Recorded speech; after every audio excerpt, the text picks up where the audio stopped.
కొత్త సీసాలో పాత సారా. 5 ఏళ్ళు అట్లా దోపిడీకి గురైంది.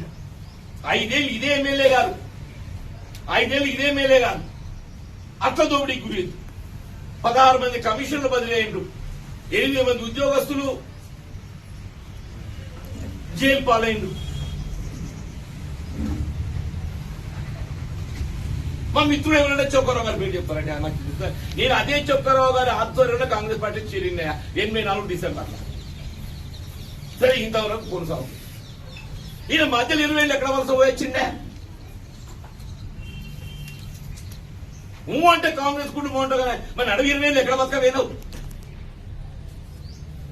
నడుమ 20 ఏళ్ళు ఎక్కడ బతకవేను అని చెప్పి అంటున్నా.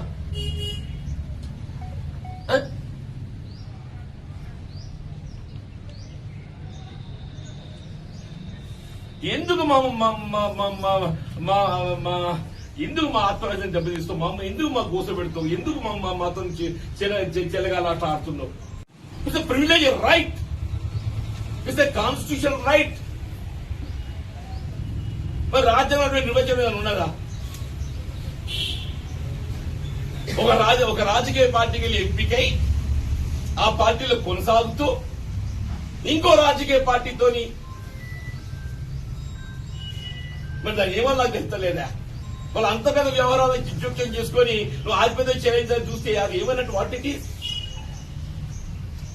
అట్లయినా రాజ్యాంగం నిర్వచించిందా? మరి అటువంటి ఆర్టికల్ జోడిస్తారా దానికి? ఇప్పుడు ఏమైపోయిందంటే సారి తెలంగాణ రాష్ట్రంలో కొనసాగుతున్నటువంటి ఒక పరిస్థితి చూస్తుంటే, జగిత్యాల పరిస్థితి చూస్తుంటే టెన్షన్ ఇది ఆర్టికల్ జోడించాలి. నువ్వు హౌస్ లో ఓటు వేయడానికి మాత్రమే నీవు ఏ పార్టీ చెప్పబడో ఆ పార్టీ. నువ్వు బయట ప్రపంచం లోపల నువ్వు ఏ పార్టీతోనే కానీ అంటగాగచ్చు, నువ్వు ఏ పార్టీతో అంటగాగచ్చు. అటువంటి ఏదైనా నిర్వచనం అందులో ఆర్టికల్ జోడించాలనిపిస్తుంది నాకు. ఈ ప్రజాస్వామ్యం పరిహాసం అంటున్నావు. మీరు ఏంటి వాటికి? మరి మా పరిస్థితి చూస్తుంటే మరి మేము మాకు భవిష్యత్తు ఏంటి అనేది మాకు గోచరించలేదు. ఒకవైపు ఏదైతే మేము అంటే మాకు మనసు రావడం లేదు. ఇన్ని బాధలు, ఇన్ని అవమానాలు తట్టుకునే కానీ నిలబడుతున్నాం. ఈ అవమానాలు ఎంతకాలం భరించుడు, ఈ అవమానాలు ఎంతకాలం భరించుడు అని చెప్పి అంటున్నాయి.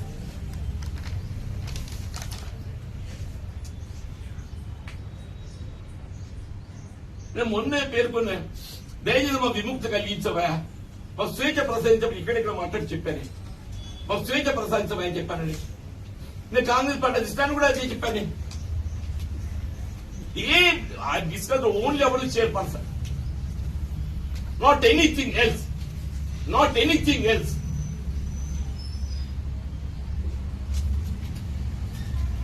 మరి మిత్రుడు శ్రీనివాస్ కావటం అనేది వ్యక్తిగతంగా అంశం కాదు. ఇది 20వ తారీఖు నాడు ఏదైతుందో ఎమ్మెల్యే గారితో కలిసిందట, 25 నాడు ఏదో నామినేషన్ ఇన్విటేషన్ తెలియదు, 28, 29, 30 తెలియదు. ఇప్పుడు ఆయన చెక్కుర్చీలో కూర్చున్నాడు. మరి ఈయన గారికి ఏమనుబంధం, రుణం తీసుకుంటున్నా ఏదో మాకు తెలియదా?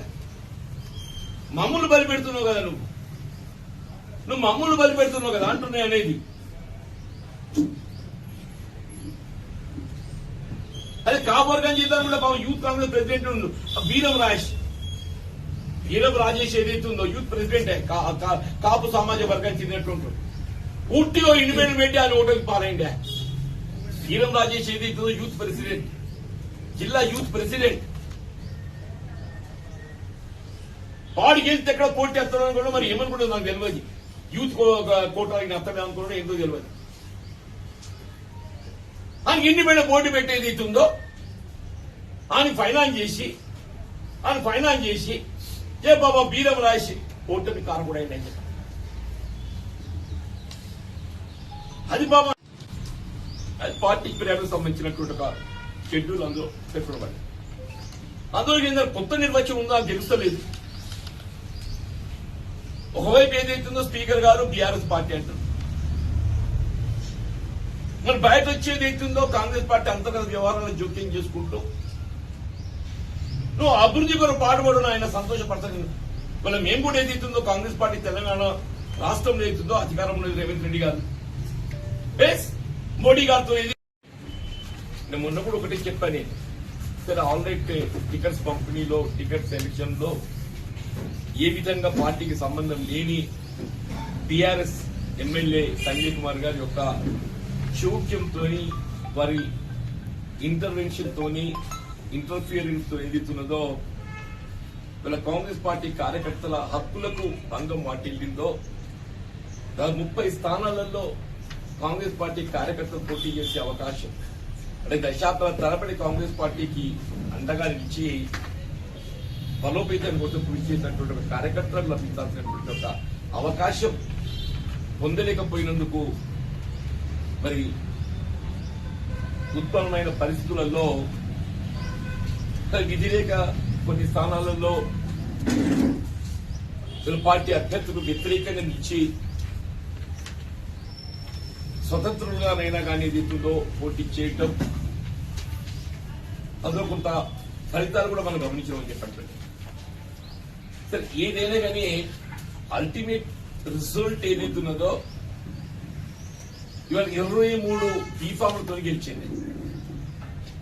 14 ఎమ్మెల్యే గారు ప్రతిపాదించినటువంటి ఒక కౌన్సిలర్స్ అయితే 9 మంది ఏదైతుందో ఇవాళ కాంగ్రెస్ పార్టీ ప్రతిపాదన మేరకు గెలిచినటువంటి వారైనా కానీ రమేష్ 20 కాంగ్రెస్ బీఫామ్ పై గెలిచినటువంటి వారు అంటే కాంగ్రెస్ బీఫామ్ అనే పదం ఎందుకు చెప్తున్నారంటే కాంగ్రెస్ పార్టీ విప్పుకు కట్టుబడి ఉండేటువంటి ఒక అవకాశం పరిస్థితి ఉన్నటువంటి వాళ్ళు 23 మంది గెలిచింది.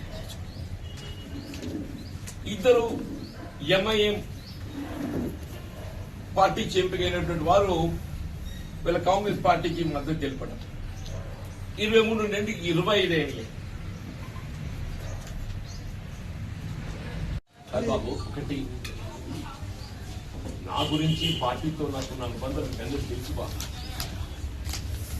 పార్టీలో కొనసాగటం అనేది ఆలోచించిన పరిస్థితి ఏర్పడుతుందంటూ నేను పార్టీలో కొనసాగడం ఎందుకంటే ఇవాళ ఆయన ఊరు వచ్చి మా మీద ఆధిపత్యం చెలాయిస్తా చెప్పని మా కాంగ్రెస్ పార్టీ మీద ఆధిపత్యం చెలాయిస్తే మా కార్యకర్తల మీద అజమాయి చెలాయిస్తే మా హక్కులకు కాజేస్తే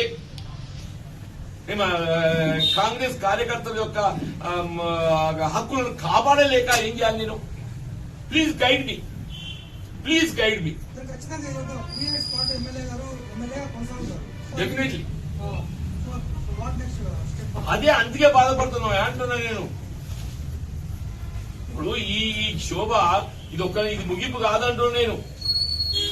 ఇట్లా ఈ విధమైన ఈ వేధింపులు అదే ఈ వేధింపులు సహిస్తూ ఎంతగా కొనసాగగలుగుతామా? నాకు నేను ఏదైతుందో నా మనోవేదన ఏదైతుందో ఎక్స్ప్లెయిన్ చేస్తూ కెన్ ఐ కంటిన్యూ ఈ వేధింపులు భరించగలుగుతానా? ఎంతకాలం భరించగలుగుతా? దీని పరిష్కారం ఏంటి అని నాకు నేను ఊహించలేకపోతున్నాను. నాకు నేను ఊహించుకోలేకపోతున్నా బాబు అంటున్నాను. బాబు ఒకటి నా గురించి పార్టీతో నాకున్న అనుబంధం అందరూ తెలుసుకో. పార్టీలో కొనసాగటం అనేది ఆలోచించిన పరిస్థితి ఏర్పడుతుందంటూ నేను పార్టీలో కొనసాగడం ఎందుకంటే ఇవాళ ఆయన ఊరు వచ్చి మా మీద ఆధిపత్యం చెలాయిస్తా చెప్పని మా కాంగ్రెస్ పార్టీ మీద ఆధిపత్యం చెలాయిస్తే మా కార్యకర్తల మీద అజమాయి చెలాయిస్తే మా హక్కులకు కాజేస్తే కాంగ్రెస్ కార్యకర్తల యొక్క హక్కులను కాపాడలేక ఏం చేయాలి నేను? Please guide me, please guide me. Definitely అదే అందుకే బాధపడుతున్నాం అంటున్నా నేను.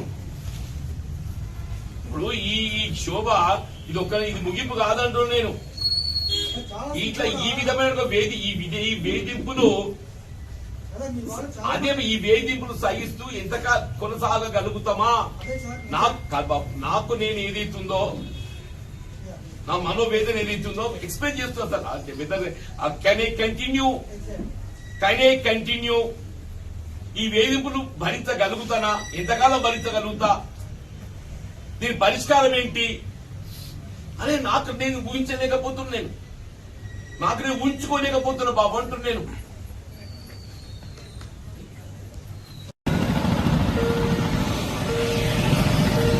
మున్సిపాలిటీ కాంగ్రెస్ వశమైందని జెండా ఎగిరిందని చెప్పి సంబరపడమంటారా? మళ్ళా అదే కొత్త సీసాలో పాత సారా, కొత్త సీసాలో పాత సారా.